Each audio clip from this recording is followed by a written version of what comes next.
That's one small step for man, one giant leap for mankind. The British Constitution provides that taxation and representation shall go together. Therefore, women taxpayers are entitled to vote. I have a dream today. Let freedom ring, and if America is to be a great nation, this must become true.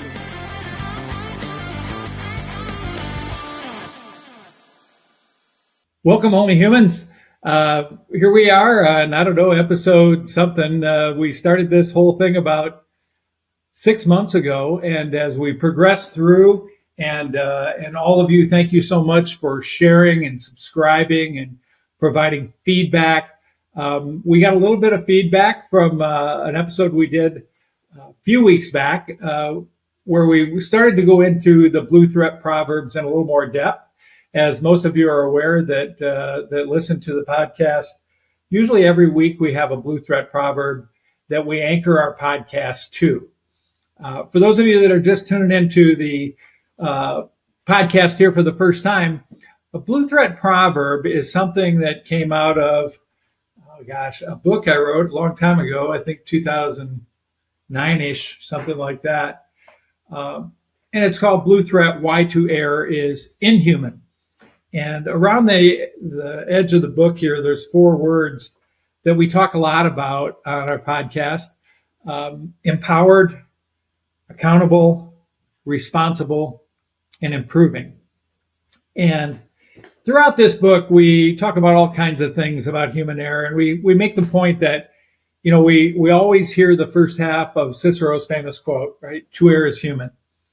But we never hear the second half of his original quote, which was, to persevere in error is only the act of a fool. We much prefer a later interpretation of that, where we say to err is human, but to forgive is divine. And while I believe that, I think there's a lot more utility for us that are trying to get better by taking Cicero's original quote, that to persevere in error is only the act of a fool. So as I was writing this book, I came up with a lot of one-liners, some that I read from others, some that kind of came to me on my own. And I created these things I call Blue Threat Proverbs, and they ended up as chapter 12 of the book. And over time, we've developed these into handouts and posters and all kinds of other things. So today, I wanted to pick up where we left off the last time, which I believe we got Blue Threat Proverbs 1 through 10 done. We'll pick up at number 11, and we'll move forward from there for as long as we can stand it, and then we'll wrap it up. So Blue Threat Proverb number 11, all of these, I'm going to say one of my favorites a whole bunch of times today, but this one definitely is. It says you can control the sail, but not the wind. You can control the sail, but not the wind, which means we all live in an environment where the winds of change, the winds of progress, crosswinds, headwinds, tailwinds, all impact how we live. Sometimes it seems like we're sailing with tailwinds and we can keep the throttles back and we're just cruising right where we want to go. And then sometimes there's turbulence and headwinds and difficulty, and we can't control those. And it does very little good for those of us trying to improve where we are with the resources at hand to stress about where the wind's coming from. And so using the sailing metaphor, you can open your sail up, what do they call it? Unfurl it, and pick up that wind and use it to drive you forward. And there are times when you're going to have to take it down and try to ride out the storm. You can control, sailboats can even make progress going into the wind by using something called tacking, where they use the power of the wind to move left, right, and it moves them forward into the wind in the hands of an expert sailor, right? So trying to control the wind is not within our span of influence, right? As I say in the poster here, it's a fool's errand. And for those of you that are listening and not watching, I'll tell you that we're putting the images of the Blue Threat Proverbs up here but I'll do my best, as I always do, trying to give you a word picture of it. So what's really important, though, is for us to realize that even when the winds are against us, right, even when they're a raging torrent around us, we still have some control. And that control is the sail. And if I could use a little bit of a further metaphor, the rudder of our lives. And how we decide to deal with headwinds and tailwinds really defines how we can continue to move forward no matter what direction the winds are blowing. So that's Blue Threat Proverb number 11. Like I said, one of my favorites. You can control the sail, but not the wind. And in times of trouble, I recite this one to myself a little bit and say, listen, there's nothing you can do about what's going on around you. You just got to work through it as best you can. All right, so let's move on to Blue Threat Proverb number 12. This one says, where instinct and intuition fail, intellect must venture. Where instinct and intuition fail, intellect must venture. So let's break this down a little bit. Those first two words, instinct and intuition. Instinct comes from us theoretically, genetically, right? We just have a gut feel that's encoded within us that we should do something or we shouldn't do something, right? Humans have very few instincts, very few, because we've been given big brains. A lot of animals out there have much more instinctual behavior than we do. So we develop over time something called intuition, right? And developing intuition is a hugely powerful force for decision making in our lives. Intuition is kind of a mental shortcut or a cognitive shortcut where all of our experience is used as a filter on something that's happening to us right now, right? If you ever get a feeling about a person or a location that something's not right, probably something isn't right. And we should listen, right? Very, very carefully to our intuition. It's a powerful force. Sometimes, almost always, is below our conscious thinking level. So we may have this feeling that, man, I don't feel comfortable with this, but we can't figure out why, right? That's intuition at work. So this says where instinct and intuition fail, intellect must venture. So perhaps we have a problem in our lives that we're having a hard time dealing with. I don't know what it is. Maybe, I've got a bad habit of cookies and milk at night, and every once in a while I look in the mirror and I say, where did this fat old man come from? And I decide I've got to break that. I've got to break that habit. I've got to somehow figure that out. My instinct and my intuition are of very little use there. What I need to do at this point is I need to study behaviors. How do I break a habit, right? So you begin to look into some of that literature and some of that science, and you find out that one of the best ways to break a habit is to substitute something for it, right? So maybe I'll start eating carrots at night, but then I end up dipping them in frosting or ranch dressing. That didn't work very well. So I'll move on to something else. But you have to think it through. There are some problems that we don't understand through our experience that we have to think through. We're not born problem solvers. We have to learn to successfully interact with all the things that are going on around us, people that are around us, environmental, situational factors. And things are not always obvious. Solutions are not always easy. So we have to resort to this messy business of thinking through how we get better. And that's usually done by a process called deductive thinking, right? It's not coming to us all at once, so we've got to think it through. All of our series that we did previously on problem solving and decision making should be very, very helpful in this regard. So where instinct and intuition fail, intellect must venture. And I hope that one sticks with you a while, because thinking is kind of a declining skill for a lot of adults. We get into a profession where we can almost do things in our sleep. We get so used to our normal social lives and our family relationships and our friendships and our professional obligations that we kind of go through the motions, and we don't do a lot of thinking. We don't do a lot of problem solving. And when it comes to, living our best lives, we need to go back and be able to do those things. In fact, we should learn to enjoy it. So that's Blue Threat Proverb number 12, where instinct and intuition fail. Intellect must venture. Let's see what the next one is. I'm bringing these up on my screen as you're seeing them. So I'm really not sure what the next one is. Oh, yeah. Blue Threat Proverb number 13, lucky 13. You're only as committed as you are convinced. Sounds clever. I wonder what it means. You're only as committed as you are convinced. So this one, at the heart of this one's about motivation. And we're gonna get into a whole series on motivation here before too terribly long. As soon as I get through the leadership one and talk about a couple of other things that I've got on my list. But motivation is huge. Commitment is huge. If you want to see something through, right, whether it's professionally or personally, you have to be committed about it.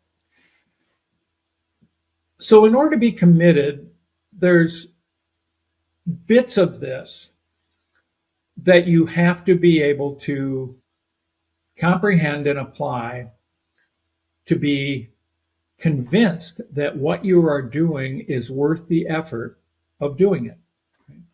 So as the poster says here, there's no truth like a self-discovered truth.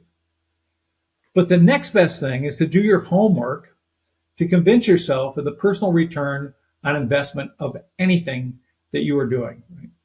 So how do we gain commitment to something? That's hard, and it's becoming harder every day because we're told what to think, right? And we've lost our ability to focus. I mean, even I mentioned this book. I'm a big reader. I used to be a lot bigger reader. And you know why? Because I've gotten so used to getting my information in Twitter feeds, I guess we'll say X feeds, or Facebook memes, or LinkedIn posts, or something like that, that to sit down with a book and spend some time reading it, rereading it, underlining things, making notes in the margin, man, I used to do that all the time. I used to become more committed to ideas because I learned deeper about them. And the second thing that's going on right now that makes this difficult is we're all being herded into tribes, right? You got to believe this. You got to believe that. You're either with us or against this. Are you pre this or against that, or pro this or against that? All these things. There's a lot of money in it, right? The attention economy tries to drive us into corners and then poke at us to keep us clicking on the computer or our cell phones or whatever it is. So convincing yourself about the validity and the value in your own life about something is becoming more and more difficult. And that's a problem, because when you can't convince yourself of something other than being herded by somebody who's a professional at herding you, that's herding, not hurt. Herding, not hurting. But people are really good at moving you in a direction. When we can't do our own research, when we can't decide for ourselves what we should be thinking, what we should be doing, then that commitment isn't internalized, right? In some ways, it becomes fanaticized, right? We see all of these protest movements and people joining up, and somebody will stick a camera in their face and say, do you know why you're doing this? And they go, because it's the right thing to do. And they haven't really unpacked who they are or why they're doing what they're doing. So when it comes to like personal improvement, which is what Only Human is all about, we have to re-engage with this idea of convincing ourselves at a deeper level, not an emotional level, but a logical level, that what we're doing is worth the effort that we're putting into it. So, like I said, no truth like a self-discovered truth. And when you allow somebody else to insert a truth in your head, you're not thinking for yourself, and your level of commitment will be shallow. And we want a level of commitment that is deep. So that's number 13. Oh, we just covered this one a couple of weeks ago. It's number 14, Blue Threat Proverb number 14. The risk is not where you think it is. Ooh, sounds kind of like a detective thriller. Corners and doors, right? That's in every detective thriller or horror movie. Anytime somebody walks around a corner or they walk through a door, something bad's about to happen. All you got to do is listen to the soundtrack, right? And then you can figure it out. Sometimes you close your eyes. I don't want to see. Well, it's true in life too, right? There are some obvious places we know where risk lies, and then there's some places that we become so comfortable with we no longer recognize it. I've used the example of the most dangerous thing any of us do on any given day is fire up a 4,000-pound vehicle and drive to the local grocery store. Driving is tremendously dangerous. Hundreds of thousands of people die every year in driving accidents. So when we become normalized, when risk becomes normalized and accepted, and we start doing things like texting as we drive or changing the radio or whatever it is, and this isn't a driving Blue Threat proverb, but it's a good example how our vigilance can get detracted. Now, here's the other thing. That's kind of through complacency. The other thing is just at the opposite end of the spectrum. Oh my gosh, there's a rattlesnake, right? When I say a rattlesnake, all of my attention is on that rattlesnake. Right? I'm not looking at anything else. And that's probably a good idea, right? But that doesn't mean that there's not something else close by that can hurt me. So as soon as you become tunnel visioned into a risk, you have to realize you're tunnel visioned into that risk. In aviation, I used to be a combat pilot. Most of you know that. There's something called target fixation, where the risk is I'm not going to be able to put this bomb exactly on target. And people actually drive airplanes straight into the ground, staring at that target. And you know what? They hit the target with both the weapon they're shooting and then themselves right after that because they got tunnel vision. So this one has several different meanings.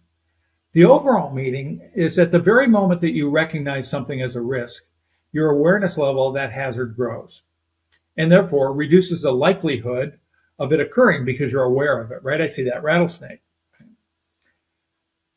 But the other meanings of, hey, we've become so comfortable with risk that we no longer perceive driving as the most dangerous thing we do in life, or we become so fixated on something that's an obvious risk that we don't see other risks that are around us. All of these flow into Blue Threat Proverb number 14. One of the reasons I love the Blue Threat Proverbs is because they're one-liners that stick, right? The risk is not where you think it is. Sounds simple, but as you've seen, there's at least 3 variations of improvement that we can make off of this single one. All right, I'm excited. Number 15, what is it? Oh, this one's all about time. And it says the 4th dimension is the first decision. 4th dimension, there's a lot of debates about what dimensions are, but it's often referred to as time. So that's how I'm using it here. And so the poster reads, life itself is sequencing priorities with one eye on the sand left in the hourglass. In every situation, there's 3 questions that should be asked. How much time do I have? How much time do I need? And how do I fix the difference? If I can, right? Time is an interesting construct. There's a lot of people out there, really, really smart people out there, that say it's an artificial construct that man has created to understand his experience. Now, I'm not going to go deep down that road because now we're getting into quantum physics and things like that. But we know that in the physical world, we can slow or speed up time depending on how fast something's moving through space. So we know that time is not necessarily a constant. But more importantly, from a psychological perspective, even though my watch clicks, I mean, my watch is sync to the Naval Observatory. Sometimes it seems like time has slowed down. In very stressful moments, you talk to somebody that's maybe ejected from an aircraft or got in a car crash, and they will describe something that happened in 4 or 5 seconds, but it'll take them a half hour to do it. And then I saw this and I felt that. I saw this. That's called temporal distortion, right? So sometimes time seems to slow down. Think about if you're sitting in a waiting room at the doctor's office or the driver's license line or whatever it is. It seems like it's taking forever. And then other times it seems to go too fast, right? When you're really enjoying something, you're out with friends, you're having a great dinner with your spouse or whatever it is, and you look back and you say, man, that just went too fast. I wish I could have experienced more during that time. But then there's the third aspect of this, and that's when it comes to problem solving and how much time do we have to find a solution for something that is a problem in our lives or sees an opportunity that is maybe a once in a lifetime opportunity. And you have to be able to decide how much is enough, right? Colin Powell had a great bit of wisdom for decision makers when he said, if you wait for the perfect time, it will never come. So you need to be comfortable making a decision with 80% certainty. So I really like this one because, once again, like all the Blue Threat Proverbs, it leads us deeper into some thinking. So 3 things again. In problem solving, it's about how much time do you have, how much do you need, and when are you comfortable making a decision. When it comes to living our lives, can we utilize time more effectively when time seems to slow down? When I'm sitting in that doctor's office or in line at the driver's license place, is there anything I can do? Can I read something that will make me a little smarter? Can I jot down a few notes on an idea I have? Can I use that time effectively? And when I'm absorbed in something that's joyous and fun, can I let go of the rest of the world and just embrace and enjoy that time that I have with others that I love, or maybe even just by myself? So Blue Threat Proverb number 15, the fourth dimension is the first decision. All right, can't wait to see what we got next, number 16. And we're going to look into that in just 1 minute, right after a word from our sponsor. Have you ever finished the latest bestseller on habits or personal performance and asked, yeah, okay, but how? All the improvements you visualize while reading the books require one thing to achieve in your own life: deliberate practice, a new way of focusing attention inside the routine to drive consistent improvement with every experience. Focused on getting the biggest impact from your career development opportunities, the Deliberate Practice of Professionalism course from Convergent Performance teaches you the steps and requirements to achieve improvement and mastery of your targets. Discover how deliberate practice can springboard your improvement efforts, no matter what they might be or your current skill level. Join us on our website at convergentperformance.com and click the link for e-learning to sign up for this exciting program today.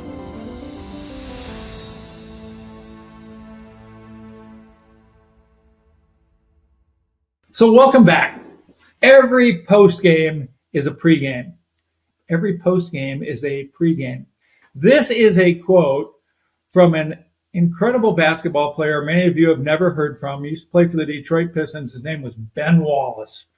Ben Wallace was a blue-collar, hard-working, defensive, rebounding, never let go of any opportunity, probably the most unheralded rookie coming into the league. Before he left, everybody, when he said Ben Wallace, people that know NBA basketball will say, wow. Ben Wallace's quote, every postgame is a pregame.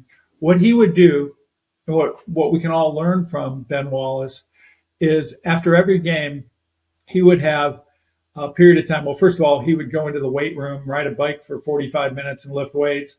And as he was doing that, he's thinking through every aspect of the game. Could I have boxed this guy out better? Could I have made this guy go left instead of right? Could this outlet pass have gone a little bit more up the court to allow for a better fast break? I mean, that's the kind of thinker he was. And that's the kind of thinker we all can be. I think more lessons are lost after a successful outcome than in any other thing we do in life. When we make a bad mistake, we're going to learn lessons from that, right? Because of the emotional component, the shame, whatever it is. So, gosh, I wish I wouldn't have done that. What can I do to not do that again in the future? But when we have a successful outcome, we don't ask the same kinds of questions. We don't say, what can I do to be better next time, right? So the poster says here, success, like failure, is nearly always an interaction between human and situational factors. Unraveling success is enlightening, and it's far more enjoyable than lessons that we have to learn after a bad mistake, a negative outcome. So make the time to learn from success, and you'll have a lot more opportunities to do so. So Blue Threat Proverbs 16, definitely one of my favorites, from a guy I admired when he was playing, and I don't think we've seen another player like him since. Ben Wallace of the Detroit Pistons. Every postgame is a pregame. All right, we'll go through a couple more here. I realize we're kind of the fourth dimension's the first decision. We're burning some sand through the hourglass here. Oh, Blue Threat Proverb number 17, another cerebral one. You can analyze the past, but you have to design the future. So we got into this in problem solving. Yeah, 1 second here. I get excited about this one. We got into this one when we were doing problem solving. Everybody loves data, right? I mean, people are getting to be gazillionaires selling and interpreting data. And all of a sudden we have artificial intelligence that can get us more data, big data, better analyzed data. All data is past, right? It's all in the past. And we love to analyze the past. We're good at analyzing stuff. Like I said, there are thousands of careers you can go into, maybe not thousands, but a lot of them, where you can go into as an analyst. Right? Yet we think that understanding the past will necessarily shape the future. Right? Here's the thing. No matter how strong a trend is in place, especially around human behavior, no matter how many times you've tried to quit smoking or tried to not make that snippy remark in response to somebody else's snippy remark or respond to that driver who cut you off on the road, no matter how many times you analyze that, no matter how strong a trend that is, you can design a different future, right? The past never defines the future, and that's hard for me to say as a historian. Right? When we look at past data, we should do so with this idea of how can I change this for the better moving forward? What are the hydraulics of these actions? What are the emotional components, the behavioral components, et cetera, et cetera? When we look at wanting to be someone different than we are today, you have to design that. And we're going to talk about planning at some point in time and shaping the future, the near-term future, the mid-term future, and the long-term future. And a lot of the modern world, partially because there's so much money in it, wants to study problems, not necessarily fix them. Right? Every senior consulting company that charges $1 gazillion out there will tell you we'll come in with some specialized software and we'll be able to really define your problems. You know what? In almost every case, you already know what they are. They're just going to confirm that with a bunch of data. Right? What I think you'd better off spend your time and money on is, okay, I kind of got a feeling for what's not right. How can I make it right? And so this idea of shifting from a past perspective to a future perspective is what Blue Threat Proverbs 17 is all about. All right, number 18 is a real simple one. It's a short caption here in this poster. It says, everything in nature is dynamic, advancing or retreating, growing or dying. Embrace the new, test it against your experience, and choose to grow. 3 states of energy in the world. I might get these wrong. No, I'll get them right. The first is dynamic energy, which is growing. The second is something called entropy, which is decaying toward chaos. Right? And the third state of energy is called stasis, and that's at when nothing's changing. The thing is, in life, something is always changing.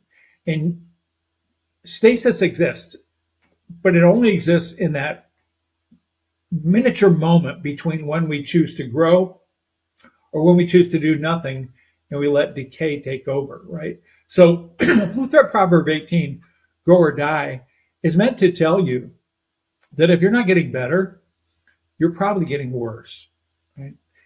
And in the culture that we live in today with so many, dare I say it, demonic things out there trying to pull our attention and our emotions and our money from our wallets, when we choose to grow, it's the best thing that we can do to fight back against those adversaries.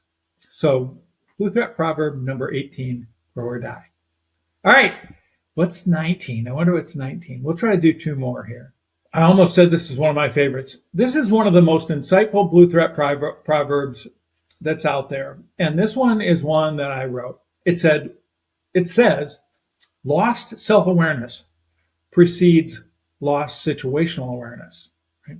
Situational awareness is one of those terms that's used in aviation a lot, but in life as well. And it just means you know what's going on around you. And when accidents happen, oftentimes in the report, it'll say the pilot lost situational awareness, or the doctor lost situational awareness, or the driver lost situational awareness. What this Blue Threat Proverb says, before you lose track of what's going on around you, you lose track of what's going on inside of you. You mentally drift. You become hyper-focused on one thing to the exclusion of others. So what it begs for is something called metacognition, which just means you have to be aware of what your level of self-awareness is. Sounds kind of weird, but it's not really. Whenever I get absorbed in thought, I want to make sure I'm in a safe place, right? I like to get absorbed in thought. I like to go deep into an idea, but I don't do it when I'm driving, right? I don't do it when I'm at a conference or I'm speaking to someone, because what will happen then is my brain will go deeply into one area and I'm going to lose track of what's going on around me. So our ability to monitor and steer our own attention is one of the most important and difficult tools of our own performance, right? What we need to do is develop an ongoing and balanced internal and external scan. What am I thinking about? What should I be thinking about? Where's my attention focused? Where should my attention be focused, right? And when we get that normalized, when we get that cross-check between internal and external, we're going to find that we're not going to end up in places where we don't know what's going on around us. It's kind of like, it always makes me a little bit nervous when I see somebody walking across the parking lot from a shopping area at night checking their cell phone. When I'm walking across that parking area at night, I'm scanning the vehicles. I'm looking for ne'er-do-wells. I'm keeping track of who's walking up behind me. And until I'm in that car with the doors locked and the shifter and reverser drive or whatever it is, my attention is scanning because I know there are threats and risks out there. If I get lost in my cell phone, or even if I answer a phone call, right, or get distracted by some other thing, also, you need to know full well that there are bad guys out there that intentionally will distract you with something so that they can sneak up behind you. And it's not just human enemies that do that. It's the world itself, right? So when you're not tracking what you're paying attention to, that's when bad things can happen. So Blue Threat Proverb number 19, one of the most insightful of all, lost self-awareness precedes lost situational awareness. All right, we're going to finish up with this next one, and it's super cool. Never trust a dead villain. Blue Threat Proverb number 20. Never trust a dead villain. How many times have we watched those movies, right? I mean, and not even movies. It's like the old Batman shows where they had to somehow kill him on a conveyor belt with a table saw. I said, just shoot him in the head. If you want to get rid of the guy, put him down, right? Or, they knock the person out and you think they're dead, but the camera will pan out and it'll show a knife only about 6 inches from their hand, and you already know what's going to happen, right? And you want to scream, make sure that villain is dead. But of course you don't, because that's the way the shows go. Well, it's true in our own lives, right? Failure to keep an active check on performance challenges you may have conquered, right? Maybe I stop eating those cookies at night. I dropped 15 pounds. I'm looking good. I'm feeling good. And I say, you know what, man?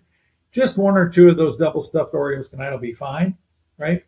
That villain, those same circumstances that led me down that path in the first place are still present inside of me.